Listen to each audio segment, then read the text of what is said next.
Hi everyone, Stacy Whiter here on behalf of Campus Mortgage with part 2 of a 3-part video series with Change Circumstance Refresher. Now just a quick reminder before we get started, this video is for informational purposes only and should not be considered legal advice or used in place of CFPB guidelines. Also, this video was issued on October 2nd, 2018, and the information contained in this video is subject to change without notice. So in part 1, we introduced to you the definition of good faith and fee tolerances. We're going to go into more detail on the fee tolerances in this video, and then in part 3, we're going to talk more about the valid change circumstance and re-disclosure requirements. So let's talk more about fee tolerances. Remember, all of the fees listed on the loan estimate and the closing disclosure fall into one of 3 fee tolerances categories as defined in the TILA-RESPA requirements. So let's go back and review no tolerance. Fees that fall into the no tolerance category may exceed the amount that was disclosed on the initial loan estimate without limitation. So that means there's really no limit to how much they can change. However, we're going to talk about that, a little bit more detail about that. But first, this includes prepaid interest, property insurance premiums, funds placed in escrow, impound reserve, or similar account, and services required by the creditor if the creditor permits the consumer to shop and the consumer selects a third-party provider not on the creditor's written list of service providers. So a really good example of that would be is a refinance transaction where the lender or the creditor provides a written list of service providers for a closing attorney or a settlement agent, and the borrower picks a settlement agent or closing attorney that is not on the creditor's list.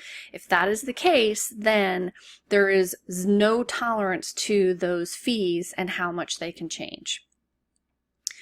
Also, property taxes and other charges paid to third-party service providers for services not required by the lender. So these are other things that can increase. But one really important thing to keep in mind, and this is something that came about recently with the CFPB's updates and clarifications to know before you owe. They don't really give an amount as to how much they can change. It does say fees can change without limitation. However, there has to be some due diligence by the lender. So a perfect example is here is it says fees are allowed to increase provided the creditor made the best estimates based on reasonable information at the time. For example, failure to estimate taxes or providing an unreasonably low estimate is not based on the best information. So in other words, what they're saying and they're clarifying is that if you estimate that the property taxes are going to be $1 on the loan estimate, and on the closing disclosure you put what they actually are, that's not within good faith and that's not a reasonable estimate. So they put some more clarity around that. So even though the fees can change without tolerance, you still have to give the best, most reasonable estimate possible when the loan estimate goes out. All right, so zero tolerance. Fees that fall into the zero tolerance category may not change unless there's a valid change circumstance. And these are transfer taxes, fees paid to the creditor, mortgage broker, or an affiliate of either, where the fees do not fall within the exceptions for charges that may change without regard to tolerance limitation. Also, fees paid to an unaffiliated third party if the creditor did not allow the consumer to shop for a third-party service provider or settlement service.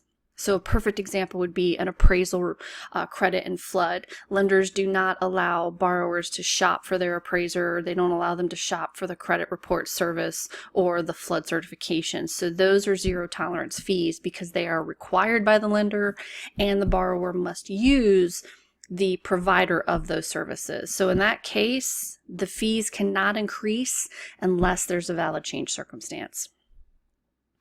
Now let's talk about the 10% tolerance. So the 10% tolerance category is the cumulative amount of the fees that fall into that category can increase as long as it's not more than 10% of the original estimate. So that includes recording fees, charges for third-party services where the consumer is allowed to shop but selects a third-party provider on the creditor's written list of service providers, or the consumer is permitted to shop by the creditor for the third-party service, but the creditor fails to provide the written list of service provider. That's a recent clarification that the CFPB made.